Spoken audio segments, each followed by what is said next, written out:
Bienvenidos a una emisión más de su noticiero de ABA Televisión. Mi nombre es Cristian Romero y estas son las noticias. El Papa Francisco le explica a sacerdotes mexicanos cómo reconstruir la sociedad tras la pandemia. El Papa se ha reunido con mexicanos y no podía faltar la música.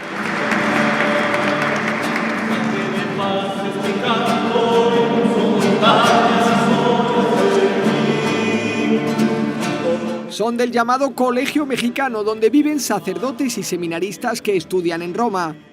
Y en nosotros le presentamos también la devoción de todo un pueblo, que dicho por boca de San Juan Pablo II, es siempre fiel. El Papa ha recordado algunos desafíos para la evangelización de México y del continente americano en medio de la pandemia. Ante todo necesitamos tener la mirada de ternura con que nuestro Padre Dios ve las problemáticas que afligen a la sociedad. Violencia, desigualdades sociales y económicas, polarización, corrupción y falta de esperanza, especialmente entre los más jóvenes. El Papa les ha pedido también que miren la realidad con compasión y que trabajen para reconciliar a quienes estén divididos.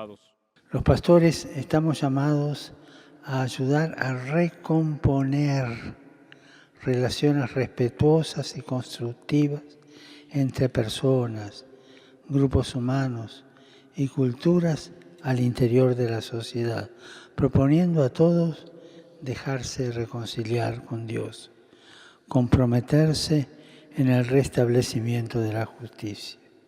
Les pidió que no subestimen tentaciones mundanas que pueden llevarnos a un bajo conocimiento personal, actitudes autorreferenciales, consumismo y formas de evasión de nuestras responsabilidades. Y como manda la costumbre, el encuentro terminó también con música. El nuevo embajador de Cuba se reúne con el Papa Francisco. Así presentó sus cartas credenciales el nuevo embajador de Cuba ante el Vaticano, René Mujica. El embajador regaló al Papa esta obra del pintor Sosa Bravo. El Papa le regaló sus grandes obras y también su último libro entrevista, Soñemos Juntos.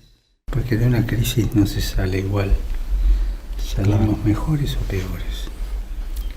Y el mundo necesita una propuesta. René Mujica tiene 72 años y ha ocupado importantes cargos, especialmente en las relaciones entre Cuba y Estados Unidos. El Papa Francisco nos enseñó que de la única forma que podemos vivir en paz con nosotros mismos es tolerar al otro, dicen los iraquíes. Han pasado varias semanas del viaje del Papa a Irak y de su histórica visita a Mosul, y ya se ve la huella que Francisco dejó en esta ciudad. It's the only time. Es la única vez, la primera desde que fue destruida, que a pesar de toda la destrucción vi a Mosul como la ciudad más hermosa del mundo. La vi a través de los ojos del Santo Padre. El historiador musulmán Omar Mohamed vivía en Mosul cuando la ciudad estaba bajo el dominio del ISIS desde 2014 a 2017. Durante aquellos años lanzó un blog anónimo para desenmascarar las atrocidades que estaban perpetrando los terroristas. What's stuck in my mind? Me viene a la cabeza la pregunta que hizo el Papa. ¿Quién vendió armas a los terroristas? ¿Quién está vendiendo las armas a los destructores? Es una pregunta que ha hecho en nombre del pueblo de Mosul.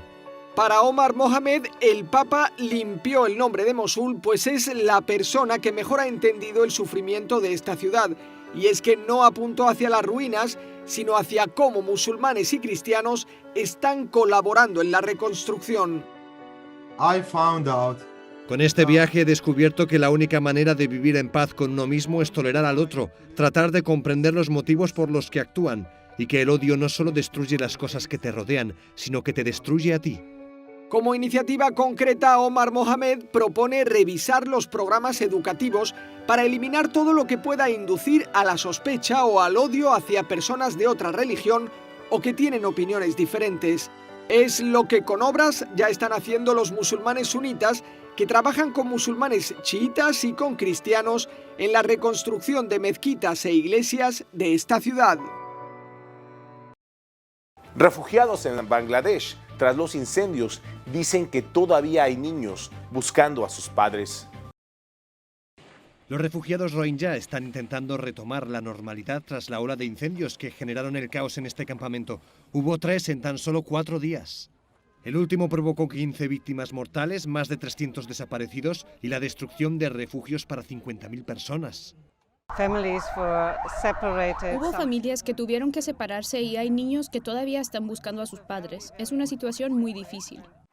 En esta región de Cox's, en Bangladesh, hay más de 800.000 rohingyas. La mayor parte de ellos vino en 2017 para huir de la represión del gobierno de Myanmar y viven en condiciones infrahumanas. Están hacinados en uno de los campos de refugiados más grandes del mundo y el gobierno de Bangladesh tiene grandes dificultades para coordinar esta crisis migratoria.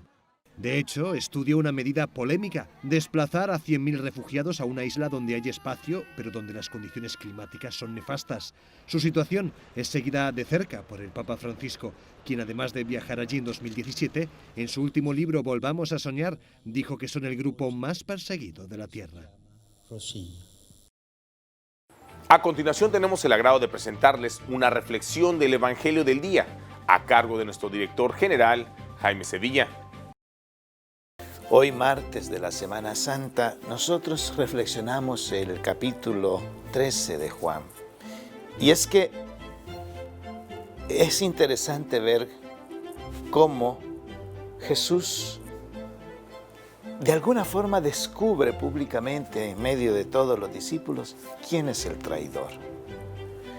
Y a través del gesto de darle un pedazo de pan en su última cena, ahí mismo, es donde Judas recibe ese pedazo de pan y automáticamente también entra en él Satanás. Y dice el Evangelio, y era de noche. Y es que eso es lo que sucede en el ser humano.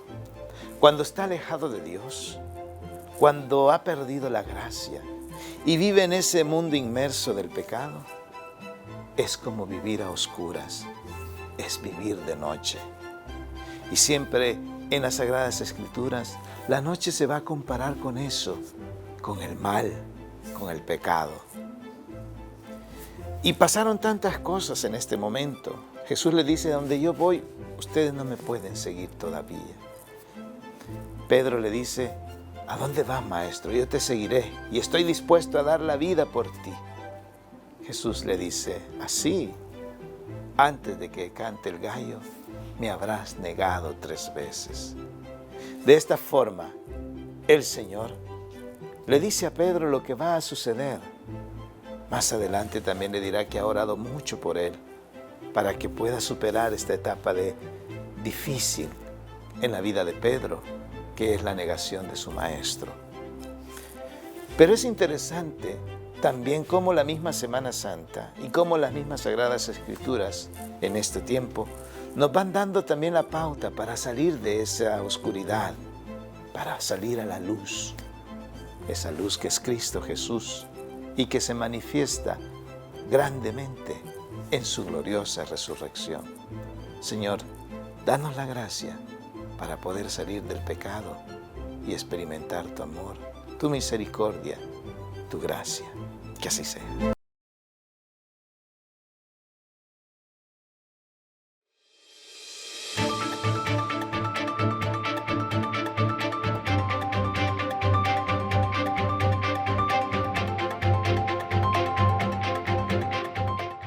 Estas son las noticias más importantes de los Estados Unidos, traídas gracias a la cortesía de La Voz de América.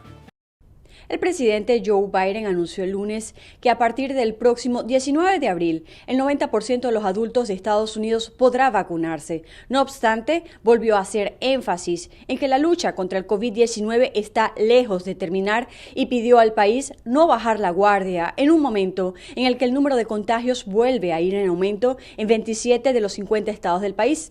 El mandatario atribuyó estos repuntes a las nuevas variantes y sobre todo a la actitud inconsciente, según dijo, de algunos ciudadanos que no se adhieren a las recomendaciones de las autoridades sanitarias. Por otro lado, un fiscal y un abogado defensor ofrecieron puntos de vista muy diferentes el lunes sobre cómo el afroestadounidense George Floyd murió bajo la custodia policial el año pasado en Minneapolis, Minnesota, en un incidente que desencadenó con protestas en todo el mundo contra el abuso policial sobre las minorías. El fiscal estatal Jerry Blackwell acusó al ex oficial de la policía de Minneapolis, Derek Chauvin, de asesinato al usar fuerza excesiva e irrazonable cuando inmovilizó con una rodilla al cuello de Floyd en una calle de la ciudad durante unos 9 minutos, después de que un comerciante cercano acusó a la víctima de intentar usar un billete falsificado de $20 para comprar cigarrillos. En otras informaciones, organizaciones de derechos humanos internacionales cuestionan si los convenios de protección a los migrantes realmente están funcionando. Esto tras el fallecimiento el pasado 27 de marzo de Victoria, una migrante salvadoreña refugiada en México, aunque no es la primera ni la última persona en la que México le concede una visa humanitaria, pero sí es la primera migrante asesinada este año bajo la responsabilidad de la policía mexicana. Tenía 36 años y murió en una acera en Tulum, Quintana Roo, luego de ser sometida por 4 policías locales, quienes aparentemente la asfixiaron hasta la muerte. No fue sino 2 días después que Victoria Esperanza Salazar apareció en el discurso de los presidentes mexicano y salvadoreño como una víctima del uso excesivo de la fuerza. Desde Washington, Sofía Pisani, Voz de América. Estos son los retos y reformas del sistema migratorio en los Estados Unidos. La frontera nuevamente está cerrada. La desesperación de los migrantes retornados a México. Traían a seguir el proceso porque ya no cabíamos. Para luego tirarnos acá. Es un recordatorio de la complejidad del sistema inmigratorio en Estados Unidos. La excongresista demócrata del Distrito 26 de Florida, Debbie Mucarsel Powell, habló con La Voz de América sobre este tema. Tenemos que ver este problema migratorio no como un problema, pero como una oportunidad para trabajar globalmente con otros países, para dar soluciones a personas que quieren venir acá, trabajar y contribuir a nuestro país. El padre Eduardo Fabián Arias, que vive en Nueva York y es activista de los derechos de los inmigrantes, identificó en su charla con La Voz de América lo que para él es uno de los mayores retos en busca de una solución a este tema, independientemente de la administración. Hasta que no se descriminalice al inmigrante en este país, no va a cambiar la situación. Acá hay una política criminal contra el inmigrante que está en situaciones vulnerables, como es precisamente la ilegalidad o la indocumentación. Mientras se sigue debatiendo en la capital del país cómo manejar el sistema inmigratorio, Joseph Umire, experto de seguridad, alerta sobre aquellos que están tomando ventaja del flujo irregular. A pesar de que la trayectoria de sur al norte es más difícil pasando por Colombia, Panamá, esa infraestructura está siendo desarrollada y donde hay tanto demanda va a haber esta oferta. La administración de Joe Biden anunció que buscará proveer opciones a los migrantes en sus países de origen para evitar así que se embarquen en la peligrosa travesía, mientras trata de encontrar unidad en el Congreso frente a un tema que sigue siendo un reto. Celia Mendoza, Voz de América, Nueva York. Esperan que el asesinato de la migrante salvadoreña Victoria Salazar no quede impune en México. Y el Instituto para las Mujeres en la Migración, con sede en México, afirmó que es importante darle seguimiento al proceso penal contra los 4 imputados en el asesinato de la migrante salvadoreña Victoria Salazar. Pero también abogan por garantizar reparación para los familiares de la víctima. El INMUNI señaló que el 95% de los datos o de los casos queda impune. Ya tenemos instancias tanto a nivel estatal, federal e internacional que están dando seguimiento al caso. Es un proceso penal para feminicidio y en este caso, conforme al Código Penal de Quintana Roo, podrían ser una pena de 25 a 50 años de prisión. La organización aseguró que los familiares de Victoria Salazar tienen derecho a solicitar una visa humanitaria para viajar y permanecer en México mientras el caso es resuelto. Ahora nos vamos a Sudamérica con nuestro amigo, el padre Manuel Rodríguez Rodríguez, misionero claretiano de nuestra cadena hermana JN19 Televisión, con un reportaje especial desde Lima, Perú, de lo que está ocurriendo en ese país.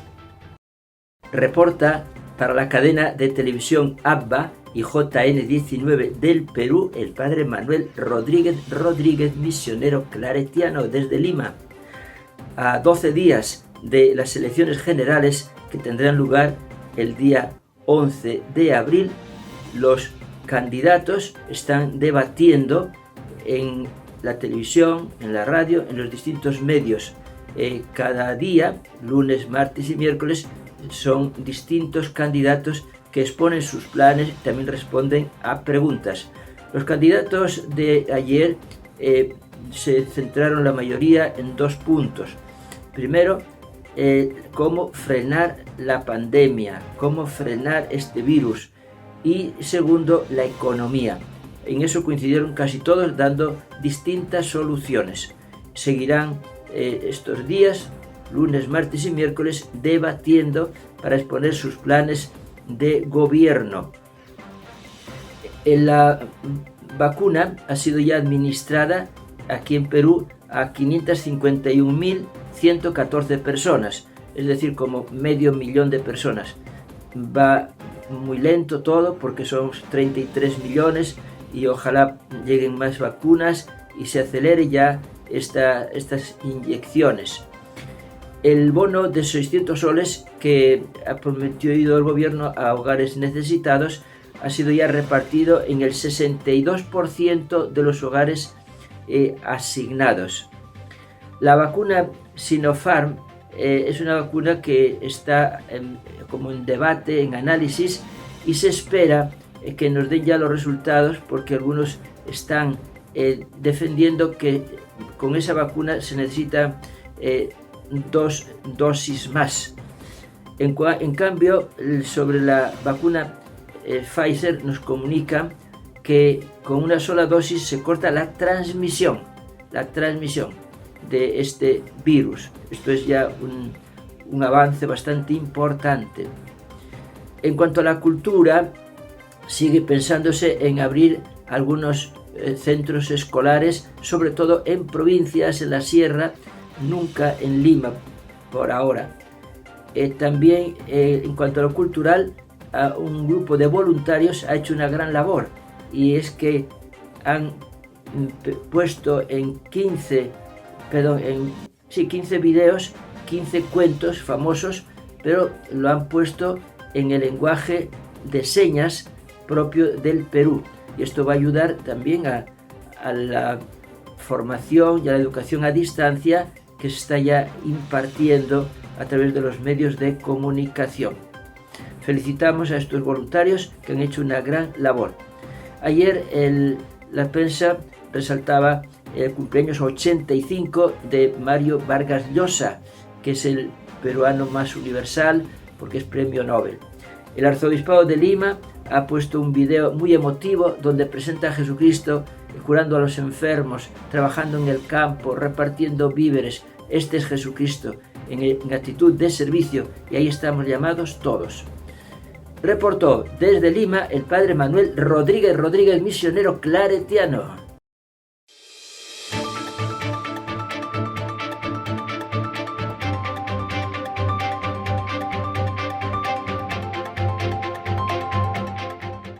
Del amor por la tierra al respeto por toda la creación es el siguiente mensaje de Laudato Si.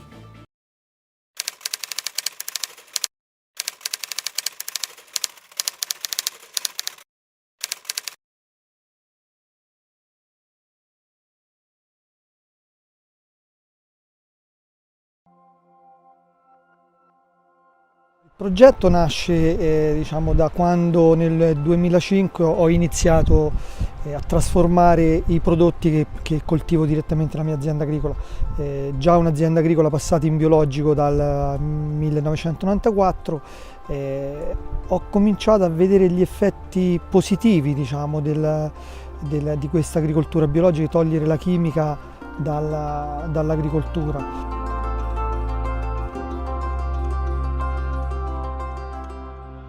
Quanto noi siamo di peso sulla terra, nel senso, se continuiamo così andiamo poi proprio a depauperare, a sfaldare, a consumare quello che è il pianeta, perché veramente siamo arrivati a un punto che non sostiene più questi ritmi. I grani antichi che ho recuperato sono dei semi che sono nate spontaneamente, quindi si sono adattati a quello che è un po' la loro natura, il suolo dove vengono proprio coltivati, e quindi riescono a difendersi in modo naturale, non c'è bisogno della chimica.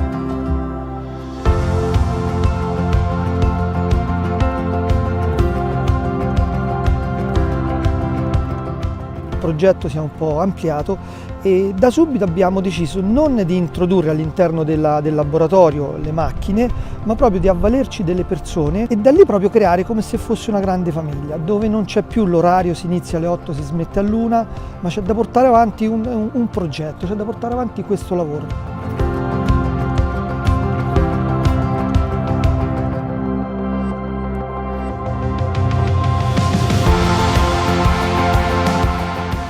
Si è creato proprio un legame, proprio una grande famiglia dove siamo uniti anche al di fuori, e ritengo sia forse il migliore obiettivo che ho raggiunto, ritrovare proprio l'aspetto umano, non semplicemente di produrre.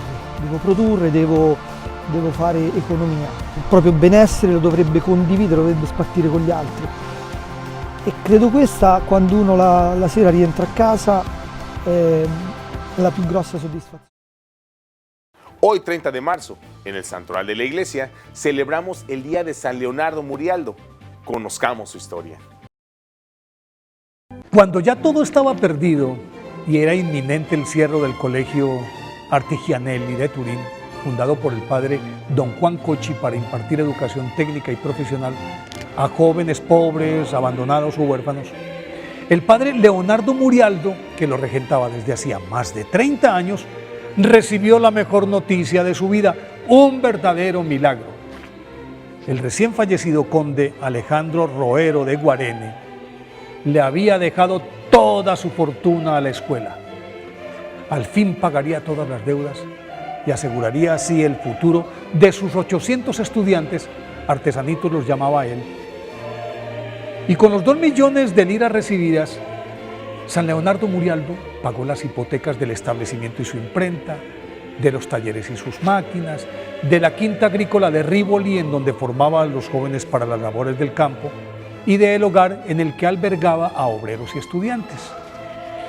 Canceló además todas las obligaciones vencidas y pudo, inclusive, ampliar y modernizar las instalaciones de todo el conjunto.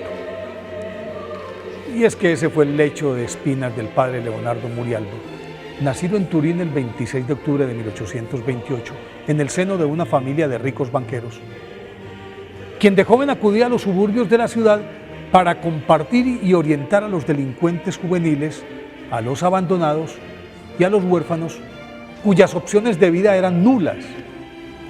En vista de su vocación por el servicio, ingresó al seminario y fue ordenado sacerdote en 1851. Al retornar a Turín se dedicó a catequizar a esos muchachos desamparados, hasta que el anciano padre Cocchi no pudo más y lo llamó para dirigir el Colegio Artigianelli. Ahí comenzó su calvario, porque solo su fe inexpugnable lo mantuvo en pie, pues en esa andadura de más de 30 años al frente de la obra, siempre estuvo al borde del cierre por la falta de recursos, pero sin quejarse y a punta de oración y ayuno sostuvo milagrosamente todo el andamiaje y le alcanzó para fundar el 19 de marzo de 1873 la Congregación de San José, a los que ahora llamamos josefinos, que fue concebida, según lo dijo textualmente, para educar moral, cultural y técnicamente a los jóvenes pobres, abandonados y necesitados de corrección. Sin embargo, la preocupación principal de San Leonardo Murialdo era la deshumanización del trabajo, pues los obreros vivían en la miseria y a sus expensas los patrones se regodeaban en la opulencia. Por eso se lanzó de lleno en su defensa y creó un movimiento nacional que propendía por salarios más justos, reducción a 8 horas de la jornada de trabajo, que la edad laboral fuera contada a partir de los 16 años, que el descanso dominical fuera obligatorio, eliminación del trabajo nocturno ordinario y cajas de pensiones para ancianos e inválidos. Con el fin de defender sus ideas, fundó en 1883 el periódico La Voz del Obrero, el primero de su género en el mundo. Hoy se llama, aún existe, hoy se llama La Voz del Pueblo. Y para inaugurarlo escribió, atención, está maldito el trabajo que produce la riqueza creando la miseria y que entrega el alma a la máquina y se la arrebata al hombre. A pesar de que recibió muchas amenazas, estas no lo arredraron. Pero una pulmonía fulminante se acabó con su vida el 30 de marzo del año 1900. Fue canonizado por Pablo VI el 3 de mayo de 1970. Por eso hoy, día de su festividad, pidámosle a San Leonardo Murialdo que nos dé valor para defender a los oprimidos del mundo. Y para el final del noticiero del día de hoy, les invitamos a unirnos en oración con el Papa Francisco por su intención para el mes de marzo, que es el sacramento de la confesión, donde salimos de la miseria hacia la misericordia. Cuando yo voy a confesarme, es para sanarme, para curar mi alma, para salir con más salud espiritual, para pasar de la miseria a la misericordia.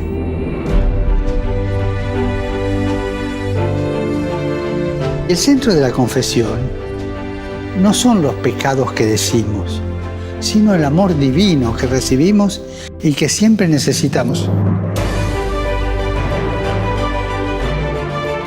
El centro de la confesión es Jesús que nos espera, nos escucha y nos perdona.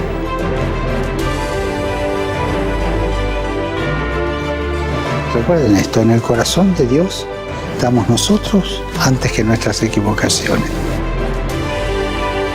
Y recemos para que vivamos el sacramento de la reconciliación con renovada profundidad y para saborear el perdón y la infinita misericordia de Dios. Y recemos para que Dios dé a su iglesia sacerdotes misericordiosos y no torturadores.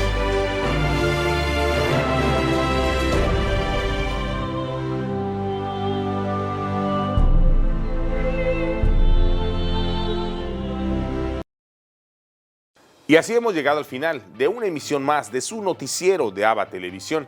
Muchas gracias por su preferencia y continúen con nuestra programación. Les invitamos a sintonizarnos todos los días en vivo por www.abatvn.com, por Canal 75 de Guatemala por Multivisión, en nuestras plataformas digitales de Roku TV y Amazon Fire, así como en nuestras cadenas hermanas y como siempre en nuestras redes sociales.